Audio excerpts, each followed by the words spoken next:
Најголем дел од средствата ги обезбедуваме од штедење на не така продуктивните трошоци во државата. Лани го правевме тоа и ова година го правиме.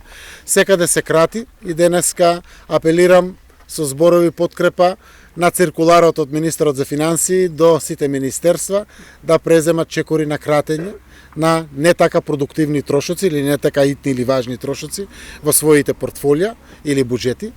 Еден дел е заради зголемените приходи во државата. Буџетот е финансиски ликвиден и солвентна е државата и затоа ја испраќам пораката уште еднаш до целото наше население, до работниците и до компаниите. Државата постои да помогне. И еве, само со оваа одлука, за 3 недели затварање на гостителско-туристичките објекти имаме некаде 18 милиони евра дополнителни издатоци или 17,8 милиони евра. Соодветни се издатоците заради тоа што на затворените објекти даваме 30% од просечниот месечен приход, кој што го вадиме цела 2019 и 2020, 24 месеци, поделуваме на 24 и го вадиме просекот, 30% на неработење ги даваме заради тоа што треба да платат кирија, стигат комуналните сметки, стигат сметките за струја, но и даваме најновата минимална плата од 15.200 денари дополнително за самите граѓани.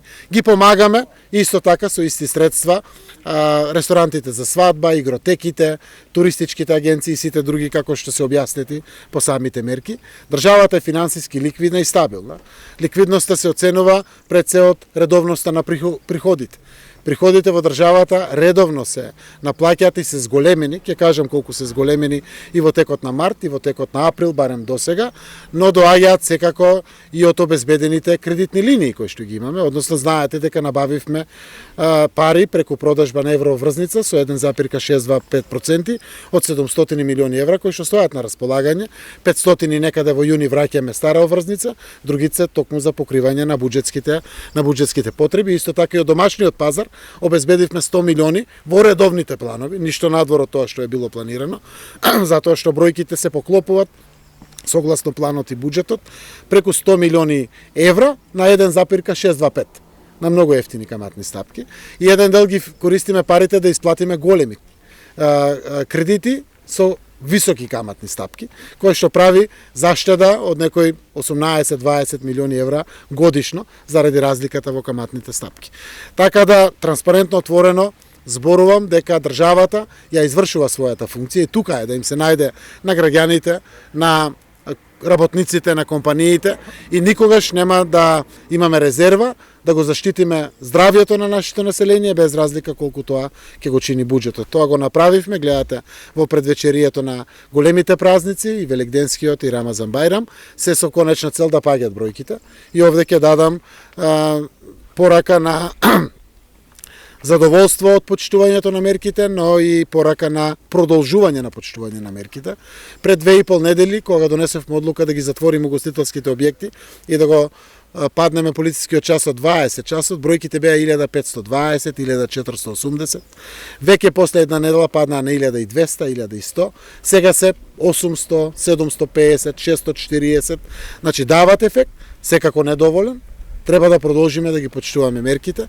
Конечна цел е реално да ги дочекаме празниците во семејна атмосфера, со помалку болни граѓани, помалку загубени човечки животи. Господин Саев, еден коментар околу оставката од подпредседателската функција на министерката Радмила Шекеринска. Доаѓа неколку месеци по писмото кој нели поранешниот председател Бранко Црвенков се прифати директно до вас. Вие ли ова на скопското крило размислување на партијата на пребачки? Ја живеам во Скопје повеќе години, скопско крило сам какво сум сега. Значи, никој пат немало. Радмила Шекеринска не поднесе оставка. Таа најави, како што прочитав вчера, и секако со мене е споделено тоа, дека нема намера да се кандидира за заменик председател за трет мандат. Јас заедно со Радмила од 2013 година презедовме одговорност во Социјалдемократскиот сојуз. Јас како председател, таа како заменик председател, да го водиме Социјалдемократскиот сојуз во едно многу тешко, изворедно тешко време. Секако Одлуката јас ја почитувам, но само ќе кажам дека Радмила Шекеринска, покрај сите други најмногу граѓаните нормално, е една од најзаслужните за нашето членство во НАТО, за кандидатскиот статус во Европската унија, за добиената одлука за почеток на Европската унија и за многу процеси во државата, важни за граѓаните и за државата, кои што се донесени. Знам дека ќе продолжувам да соработувам, таа е мој другар или другарка и продолжуваме и понатаму да соработуваме без разлика каде ќе се најде во иднина во Социјалдемократскиот сојуз или во општеството. Во општеството сигурно, секако таа треба, заради целото нејзино искуство и верувам дека на многу заеднички проекти или как предизвици ќе соработуваме во периодот кој што предстои. Премиерот каде се Само еден, ќе ви давам на сите ќе. На истата тема, дали заедно со ова и неофицијалните најави дека ве одбила да биде амбасадор во Вашингтон, значи дека Шекеринска се дистанцира од вас? Ќе ја прашате дали Шекеринска се дистанцира од мене, јас го кажав моето мислење за Радмила. Радмила е мојот прв соработник, заменик председател ми е во Социјалдемократскиот сојуз. Во првата влада, која што ја водев 2 години и 6,5 месеци, беше заменик председател на владата и министер за одбрана, сега е министер за одбрана и навистина еден од првите мои соработници. За амбасадор немаме разговарано, реално немаме разговарано. Некои долго држењето празно место во Вашингтон го поврзуваат за оваа работа, но немаме разговарано заради тоа што таа е министер за одбрана и не е ред, ниту е чест, ниту би било невнимание да се разговара за едни такви позиции. Мислењето на Радмила за Зоран Заев може да го каже Радмила Шекеринска. И немам сомневање какво мислење ќе сподели со мене, заради тоа што работиме секој ден на мал милион предизвици заедно. Јас како што реков, дефинитивно имаме уште многу што заедно да работиме во животот. Не сум бил јас некогаш на некои функции, па сум сработал сериозно од многу општествени функции, а само како член на Социјалдемократскиот сојуз. Јас и Радмила и огромен процент од раководството се договоривме дека треба да го возобновиме раководството на СДСМ. Тоа му го должиме на нашиот народ и на социјалдемократите. Да дадеме понекогаш и шанси на нови луѓе, на нови ликови. Знаете, како кандидат за председател на 21 март, главната порака беше нова политика. Таа политика треба да и кадровски покажеме и со конкретни чекори покажеме како нова политика. Луѓето сакат во 21 век, во третата деценија, новини, инвентивности, кои што ќе го убрзат и растот и развојот на државата, ќе донесат со подинамично темпо посреќа кај нашиот народ, повеќе економски благодети за целиот наш народ. Тоа е наш заеднички концепт. Ние до ден денеска работиме и ќе продолжиме да работиме без разлика кој во иднина како ќе биде поставен на своите обврски и одговорности. Повелете. Ќе ви дадам зорки. Со незадоволството креирано во партијата во врска со случајот Рашковски. Апсолутно не можам никако да поврзам случајот Рашковски со Радмила Шекеринска. Никако не можам да поврзам. Затоа што едно е тоа за кое што јас и Радмила и Лупчо Николовски, и Спасовски, и Мила Царовска, и Дамјан Манчевски додека беше подпредседател, или Коста Петров подпредседател, да ги кажувам раководството на СДСМ. Една од главните заложби е законот да важи еднакво за сите. Нема недопирливи, како што нема ни виновни, додека не им се докаже вината. И апсолутно во овие неколку години ја свртивме областа од главнички наопачки во делот на владењето на правото или слично од аспект позитивен, како тоа на транспарентен начин може да работат без било какво влијание и обвинителство и судство, на увид на целата јавност токму преку вас, новинарите, дали е тоа преку постапките кои што ги има јавно обвинителство или се преку судските рочишта, секојдневно. Водиме транспарентни постапки кои што дефинитивно се најголемиот коректив за одговорноста при работењето на секој јавен службеник, така и во делот на правосудството, и апсолутно не гледам никакви точки на поврзаност на случајот Рашковски со најавата на Радмила дека нема да биде повторно кандидат за заменик председател на СДСМ. Благодарам. До каде се вработувањата по ранковен, колку има се уште лица кои взимаат плата а седат дома, и второто прашање, до каде е процесот на Македонско-бугарската комисија за историски прашања и дали ќе бидат вклучени странски експерти во целиот процес? Значи, колку што сум запознаен, овде се другите министри, ако го имаме податокот, и подпредседателот на владата Артан Груби, кој што го зема гајлето нормално како заменик председател на владата и министер за политички системи и односи помеѓу заедниците. Некаде околу 750 се веќе распоредени, некои 300-350 остануваат за дораспоредување, ама заради правни формалности. Постапка за заснување на работен однос, префрлување на соодветните финансии од една институција на друга. Верувам дека сите институции ќе ја спроведат одлуката. Сакам да испратам порака до сите оние директори кои што прават отпор, да не прават отпор, заради тоа што имат потреба, реално, а тоа се наши граѓани, и секој ја има шансата честно да ја работи својата работа, односно да работи. Ако не му се работи, дали тие што се превземаат сега или што се досега вработени, треба да им се заблагодариме и да си одат дома.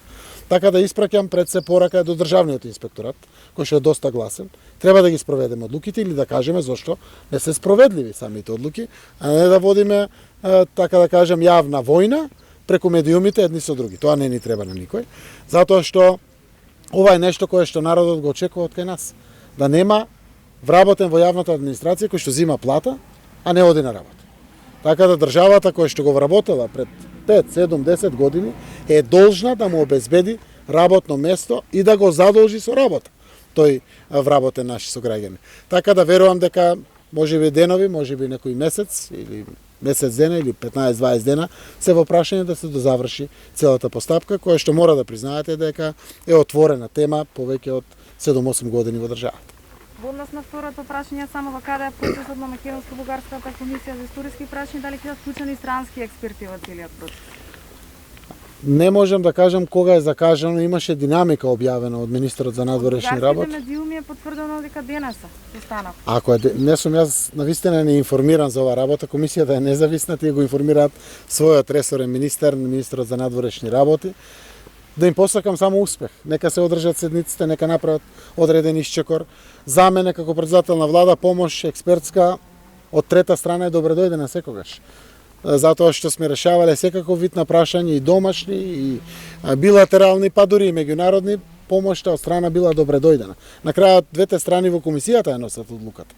Но некој може да сподели експертиза, искуство, алатки, начини, памет на играта на зборовите, каде што може да се најдат секако двете страни. Секој исчекор на комисијата за историски и образовни прашања ќе биде исчекор кон изнаоѓање на решение на проблемот што го имаме со Бугарија.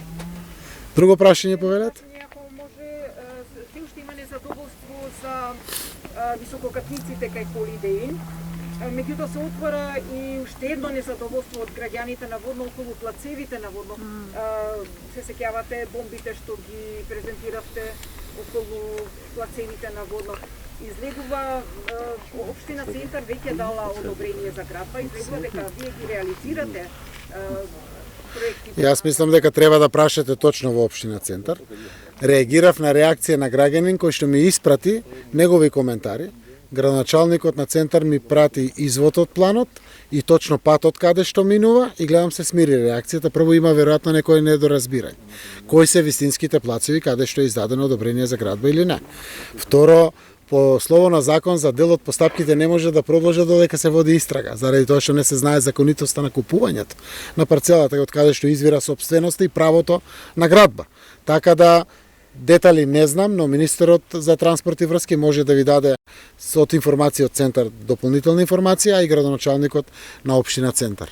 За делот на висококатниците, уште еднаш ќе напоменам, нашето главно ветување е дека Скопје треба да продолжи да се гради, но со усил. Односно, ваквите мегаломански проекти треба да бидат скратени, скротени и нормализирани. Сивилото на асфалтираното, односно цементираното паркиралиште не е решението трајно за Holiday Inn, но не е решение 60 катница. Затоа, усогласеноста на ГУПот со ДУПот е важна работа и тоа е потврдено дека е така. Правото согласно устав и правото согласно закон не може никој да го спречи, односно тој што го спречи, на крајот треба општината или државата да плати. А имаме плаќено од минати постапки по 6 милиона, по 8,5 милиони евра штети. Но при тоа што е важно? Веќе парламентот од претходната влада, од оваа коалиција, донесе закон за урбанистичко планирање. каде што не се дозволува повеќе паркинг решавање надвор од парцела, што значи го скротува мегаломанството на самата градба. Истовремено, облигаторно е намалку 20% да биде зелена површина. Парцелата која што е во постапка на добивање на одобрение за градба е 12.000 квадрати, а нудат 6.500 метри квадратни зелена површина. Ако некој надвор од закон тоа го спречи, треба да обезбеди пари да го плати. Ние викаме, тука има куќа или има зграда или има фабрика, сакаме да ја правиме парк. Ако така одлучат соодветните органи, во конкретниот случај тоа е Советот на општина Центар, треба да обезбедат пари и да го платат тоа и да го направат парк. Ако не, да му дадат планот да се развие, односно да исполни својата цел на своето постојање. Јас сум убеден дека пред се со будното око на јавноста, ги слушам точно секојдневно критичкиот осврт и го проверувам критичкиот осврт дали е издржан или не. Истовремено ги читам законите во државата, како треба да се имплементират и што тоа значи во самата имплементација.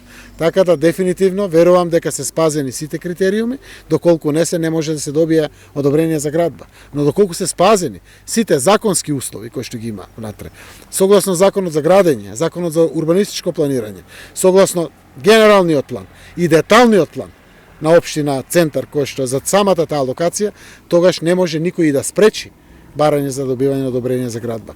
Не кажувам дека треба да се даде одобрение за градба, заради тоа што никој не треба да спречи. Треба да се даде одобрение за градба, но тоа треба да биде со усул, запазувајќи ги сите параметри и очекувања кои што нашиот народ ги има, а веќе се вградени во постојните закони за урбанистичко планирање и законот за гради. Не може да се гради никаде 60 катници повеќе таму.